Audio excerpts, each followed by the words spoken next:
ईमानदारी के कीमत तुम क्या जानो जेटली बाबू।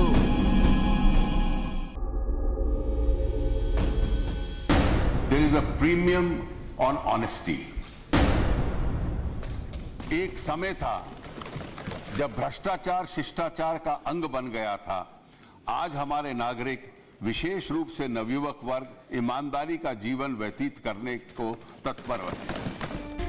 वित्त मंत्री अरुण जेटली ने आम आदमी को ईमानदारी के लिए 40,000 रुपए का प्रीमियम दिया है, पर हमने जब इस प्रीमियम की जांच की तो हमारे मुंह से निकल पड़ा, ईमानदारी की कीमत तुम क्या जानो जेटली बाबू। ऐसा हम क्यों कह रहे हैं, अब ये समझिए।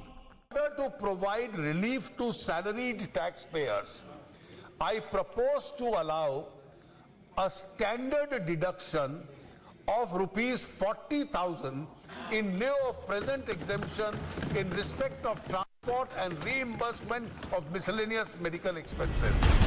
व्यक्तिगत नौकरी पेशा करदाता को पूरे बजट में छूट के नाम पर तनख्वाह में 40,000 रुपए की रियायत दी गई है। उदाहरण के लिए, अगर आपकी तनख्वाह 5 लाख रुपए सालाना है तो उसमें से 40,000 हटाकर 4,60,000 रुपए पर आयकर लगेगा। पर यह छूट देने के लिए सरकार ने एक हाथ दे और दूसरे हाथ ले कि क्या चाल चली है, वो भी समझ लीजिए। अब तक वेतनभोगी की तनख्वाह से हर महीने मेडिकल सुविधा और ट्रांसपोर्ट अलाउंस के नाम पर तय रकम कटती थी और साल के अंत में बिल लगाकर डॉक्टरी इलाज के नाम पर 15,000 और यात्रा भत्ता के नाम पर 19,200 रुपए की रकम वापस मिल जाती थी, जो कि कुल मिलाकर होती थी 34,200 रुपए। यानी वित्त मंत्री जी ने ईमानदार करदाता से 34,200 रुपए लेकर 40,000 दे दी। ऐसे में नौकरी पेशा करदाता को मिला केवल 5800 रुपए, यानी दिए 5800 और हल्ला मचा दिया 40,000 का। अब आप ये देखिए कि 40,000 का हल्ला मचाकर आमदनी में 5800 रुपए आयकर की सीमा से बाहर हुए, उससे वेतन भोगी का कितना कर बचेगा सालाना। अगर आपकी सैलरी सालाना 5 लाख से कम है तो 177 रुपए सालाना बचेंगे सेस लगाकर। अगर 10 लाख सालाना सैलरी है तो सेस लगाकर सिर्फ 82 रुपए बचेंगे, और अगर 15 लाख तक सैलरी है तो सेस और सरचार्ज लगाकर 815 रुपए का नुकसान होगा। यानी सरकार ने ईमानदारी का प्रीमियम सालाना 82 से 177 रुपए तय किया है। ईमानदारी की कीमत तुम क्या जानो जेटली बाबू। अब हम आपको जेटली जी के बजट से लिया गया एक ऐसा आंकड़ा दिखाएंगे जिसके बाद आपको भरोसा हो जाएगा कि ईमानदारी का प्रीमियम जुमला भर है, राहत या छूट नहीं।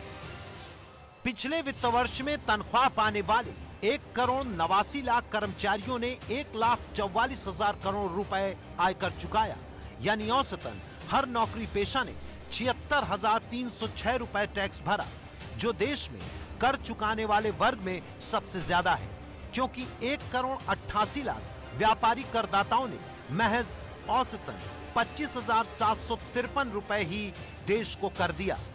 और जेटली जी ने उस ईमानदार करदाता को क्या दिया? 82 रुपए से 177 रुपए की सालाना बचत और इससे ऊपर नुकसान। और इस जले पर नमक छिड़कते दो बयान सुनिए देश के प्रधानमंत्री और वित्त मंत्री के। ईमानदारी की कीमत तुम क्या जानो जेटली बाबू। इसमें ईज ऑफ डूइंग बिजनेस के साथ ही ईज ऑफ लिविंग, उस पर भी फोकस किया गया है। मध्यम वर्ग के लिए ज्यादा सेविंग्स, बेहतर हेल्थ एश्योरेंस, यह सभी ईज ऑफ लिविंग की दिशा में ठोस कदम है। हमारी सरकार अब ईज ऑफ डूइंग बिजनेस से आगे बढ़कर देश के जन सामान्य, विशेषकर गरीब और मध्यम वर्ग की जिंदगी को आसान बनाने के लिए उनकी ईज ऑफ लिविंग पे जोर दे रही है। गुड गवर्नेंस का आधार भी यही है कि देश के आम नागरिक के जीवन में सरकारी दखल कम से कम हो। नोटबंदी के बाद हुई टैक्स से कमाई को ईमानदारी का उत्सव बताते हुए वित्त मंत्री ने इस बजट में सेस बढ़ाने का ऐलान भी कर दिया। ईमानदार नौकरी पेशा करदाता को इनकम टैक्स में तो छूट नहीं दी, उल्टे इनकम टैक्स पर लगने वाला सेस बढ़ा दिया। We are enthused by the success of the measures and are pledged to continue to take all such measures in future by which black money is contained and honest taxpayers are rewarded. Demonetization was received by honest taxpayers as ईमानदारी का उत्सव only for this reason. शिक्षा और स्वास्थ्य के नाम पर अब तक 3% सेस लगता था, जिसे इस बजट में बढ़ाकर 4% कर दिया गया। इसे आप इस तरह समझिए कि पिछले साल आपने 25,000 इनकम टैक्स दिया तो उस पर 3% की दर से 750 रुपए का सेस देना पड़ा। इस बार आपका टैक्स अगर 25,000 रुपए ही रहा तो बढ़े हुए सेस की वजह से आपको 250 रुपए ज्यादा देने पड़ेंगे, यानी 25,750 की जगह आपको 26,000 रुपए भरने होंगे। मतलब ईमानदार करदाता का इनकम टैक्स पर 1% और नुकसान। ईमानदारी की कीमत तुम क्या जानो जेटली बाबू। ईमानदारी के लिए मिले प्रीमियम की एक और तस्वीर दी। वित्त सचिव हसमुख अधिया ने इस बार ईमानदारी का इनाम दिया है। बजट भाषण खत्म होते ही दोपहर 1 बजे खबर आई कि पेट्रोल डीजल पर केंद्र सरकार ने अपनी एक्साइज ड्यूटी कम करके तेल 2 रुपए सस्ता कर दिया है। लेकिन इसी बजट में पेट्रोल और डीजल पर 8 रुपए का नया रोड एंड इंफ्रास्ट्रक्चर सेस लगा दिया और 6 रुपए का पुराना रोड सेस खत्म कर दिया, यानी पेट्रोल और डीजल पर 2 रुपए सेस बढ़ गया। और इधर पेट्रोल डीजल पर बेसिक एक्साइज ड्यूटी 2 रुपए घटा दी। इसलिए 2 रुपए सेस बढ़ने और 2 रुपए एक्साइज ड्यूटी घटने से पेट्रोल डीजल की कीमत में कोई कमी नहीं हुई। यह हालत तब है जब पेट्रोल और डीजल बनाने वाली कंपनी अंधाधुंध मुनाफा काट रही है। What we have done is कि 2 rupees excise on petrol and diesel is being reduced, and this is being converted into cess.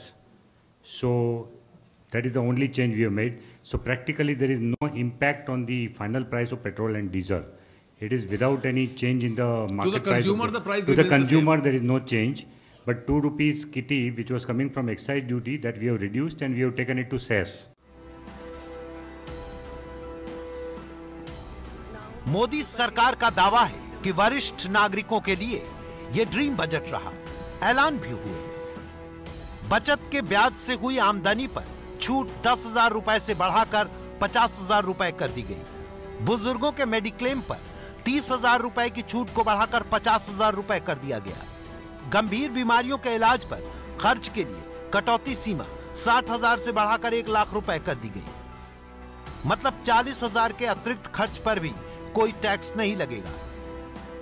PM वय वंदन योजना में 15 लाख तक की आमदनी को कर मुक्त कर दिया गया और जमा पर ब्याज दर 8% फिक्स कर दी। लेकिन इस छूट की आड़ में सरकार ने बचत करने वाले आम आदमी पर टैक्स की चोट की है, यानी जो भविष्य के लिए लंबे समय तक बचत का प्लान कर रहे हैं, उन्हें अब ज्यादा टैक्स भरने के लिए तैयार रहना पड़ेगा, जिसमें बुजुर्ग भी शामिल हैं। शेयर में long term capital gain tax 10% लगाया गया है। मान लिया आपने 1 लाख रुपए के शेयर जनवरी 2017 में खरीदे और 31 जनवरी 2018 तक उनकी कीमत 1,20,000 रुपए हो गई और आपने 31 अक्टूबर 2018 को 1,50,000 रुपए में बेचे, तो 1,20,000 यानी 31 जनवरी 2018 के दिन की कीमत पर अब 10% टैक्स लगेगा, यानी 30,000 पर 10% टैक्स 3,000 रुपए। इसके अलावा इक्विटी ओरिएंटेड म्यूचुअल फंड से होने वाले मुनाफे के 1 लाख से ज्यादा होने पर 10% टैक्स देना पड़ेगा। मुनाफा जोड़ने के लिए बेस प्राइस 1 फरवरी 2018 का होगा। अब देश तय कर ले कि उसे ईमानदारी का प्रीमियम दिया है जेटली जी ने या फिर प्रीमियम की आड़ में टैक्स की चोट। ईमानदारी से टैक्स भरने वाले को कुछ खास राहत नहीं दिखी है। हालांकि कॉर्पोरेट टैक्स भी कम किया है, लेकिन जो मध्यम वर्ग के लोग हैं जो कि सैलरीड हैं, जो कि जैसे कि आप कह रही हैं ईमानदारी से टैक्स भरते रहे हैं, उनके लिए कुछ खास नहीं है।